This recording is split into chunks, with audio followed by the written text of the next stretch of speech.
14ஆம் அதிகாரம். அன்பை நாடுங்கள், ஞான வரங்களையும் விரும்புங்கள், விசேஷமாய் தீர்க்க தரிசன வரத்தை விரும்புங்கள்.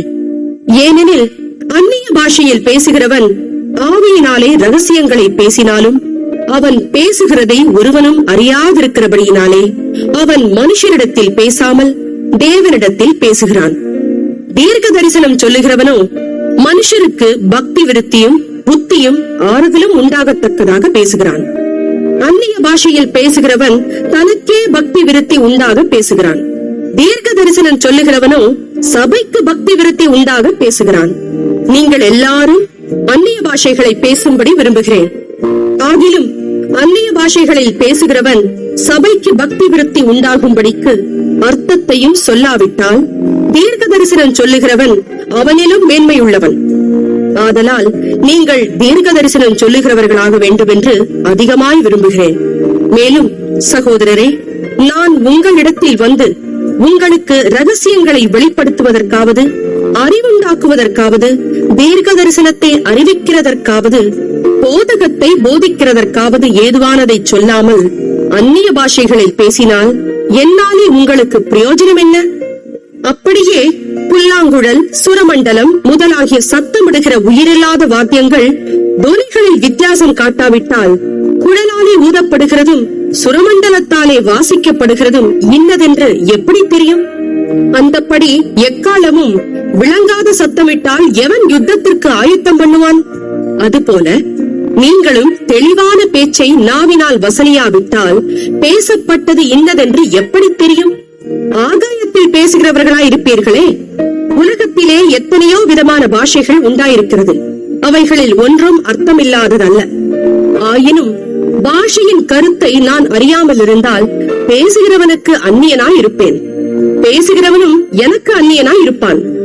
நீங்களும் ஆவிக்குரிய வரங்களை நாடுகிறவர்களானபடியால் சபைக்கு பக்தி விருத்தி உண்டாகத்தக்கதாக அவைகளில் தேரும்படி நாடுங்கள். அந்தப்படி அந்நிய பாஷையில் பேசுகிறவன் அதன் அர்த்தத்தையும் சொல்லத்தக்கதாக விண்ணப்பம் பண்ண கடவன். எண்ணத்தினாலெனில் நான் அந்நிய பாஷையிலே விண்ணப்பம் பண்ணினால் என் ஆவி விண்ணப்பம் பண்ணுமே அன்றி என் கருத்து பயனற்றதா இருக்கும். இப்படி இருக்க செய்ய வேண்டுவது என்ன? நான் ஆவியோடும் விண்ணப்பம் பண்ணுவேன், கருத்தோடும் விண்ணப்பம் பண்ணுவேன். நான் ஆவியோடும் பாடுவேன், கருத்தோடும் பாடுவேன். இல்லாவிட்டால் நீ ஆவியோடு ஸ்தோத்திரம் பண்ணும் போது கல்லாதவன் உன் ஸ்தோத்திரத்துக்கு ஆமேன் என்று எப்படி சொல்லுவான்? நீ பேசுகிறது இன்னதென்று அவன் அறியானே. நீ நன்றாய் ஸ்தோத்திரம் பண்ணுகிறாய், ஆகிலும் மற்றவன் பக்தி விருத்தி அடைய மாட்டானே. உங்கள் எல்லாரிலும் நான் அதிகமாய் பாஷைகளை பேசுகிறேன். இதற்காக என் தேவனை ஸ்தோத்திரிக்கிறேன்.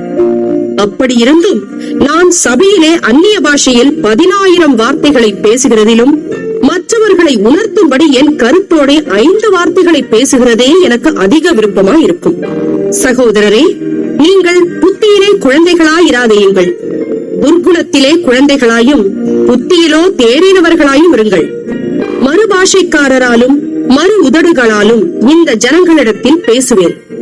ஆகிலும் அவர்கள் எனக்கு செவி கொடுப்பதில்லை என்று கர்த்தர் சொல்லுகிறார் என்று வேதத்தில் எழுதியிருக்கிறதே. அப்படி இருக்க அந்நிய பாஷைகள் விசுவாசிகளுக்கு அடையாளமாயிராமல் அவிசுவாசிகளுக்கு அடையாளமாய் இருக்கிறது. தீர்க்க தரிசனமோ அவிசுவாசிகளுக்கு அடையாளமாயிராமல் விசுவாசிகளுக்கு அடையாளமாய் இருக்கிறது. ஆகையால் சபையார் எல்லாரும் ஏகமாய் கூடி வந்து எல்லாரும் அந்நிய பாஷைகளிலே பேசிக் கொள்ளும் போது கல்லாதவர்களாவது அவிசுவாசிகளாவது உள்ளே பிரவேசித்தால் அவர்கள் உங்களை பைத்தியம் பிடித்தவர்கள் என்பார்கள் அல்லவா? எல்லாரும் தீர்க்க தரிசனம் சொல்லுகையில் அவிசுவாசி ஒருவன் அல்லது கல்லாதவன் ஒருவன் உள்ளே பிரவேசித்தால் அவன் எல்லாராலும் உணர்த்துவிக்கப்பட்டும் எல்லாராலும் நிதானிக்கப்பட்டும் இருப்பான். அவனுடைய இருதயத்தின் அந்தரங்கங்களும் வெளியரங்கமாகும். அவன் முகம் குப்புற விழுந்து தேவனை பணிந்து கொண்டு தேவன் மெய்யாய் உங்களுக்குள்ளே இருக்கிறார் என்று அறிக்கையிடுவான். நீங்கள் கூடி வந்திருக்கிற போது உங்களில் ஒருவன் சங்கீதம் பாடுகிறான், ஒருவன் போதகம் பண்ணுகிறான், ஒருவன் அந்நிய பாஷையை பேசுகிறான், ஒருவன் ரகசியத்தை வெளிப்படுத்துகிறான், ஒருவன் வியாக்கியானம் பண்ணுகிறான். சகோதரரே, இது என்ன? சகலமும் பக்தி விருத்திக்கு ஏதுவாக செய்யப்பட கடவுது. யாராவது அந்நிய பாஷையிலே பேசுகிறது உண்டானால் அது 2 பேர் மட்டில் அல்லது மிஞ்சினால் 3 பேர் மட்டில் அடங்கவும், அவர்கள் ஒவ்வொருவராய் பேசவும், ஒருவன் அர்த்தத்தை சொல்லவும் வேண்டும். அர்த்தம் சொல்லுகிறவன் இல்லாவிட்டால் சபையிலே பேசாமல் தனக்கும் தேவனுக்கும் தெரிய பேசக்கடவன். தீர்க்கதரிசிகள் 2 பேராவது 3 பேராவது பேசலாம், மற்றவர்கள் நிதானிக்க கடவர்கள். அங்கே உட்கார்ந்திருக்கிற மற்றொருவனுக்கு ஏதாகிலும் வெளிப்படுத்தப்பட்டால் முந்தி பேசினவன் பேசாமல் இருக்க கடவன். எல்லாரும் கற்கிறதற்கும் எல்லாரும் தேறுகிறதற்கும் நீங்கள் அனைவரும் ஒவ்வொருவராக தீர்க்க தரிசனம் சொல்லலாம். தீர்க்க தரிசிகளுடைய ஆவிகள் தீர்க்க தரிசிகளுக்கு அடங்கியிருக்கிறதே. தேவன் கலகத்திற்கு தேவனாயிராமல் சமாதானத்திற்கு தேவனாயிருக்கிறார். பரிசுத்தவான்களுடைய சபைகள் எல்லாவற்றிலேயும் அப்படியே இருக்கிறது. சபைகளில் உங்கள் ஸ்திரீகள் பேசாமல் இருக்க கடவர்கள். பேசும்படிக்கு அவர்களுக்கு உத்தரவில்லை. அவர்கள் அமர்ந்திருக்க வேண்டும். வேதமும் அப்படியே சொல்லுகிறது.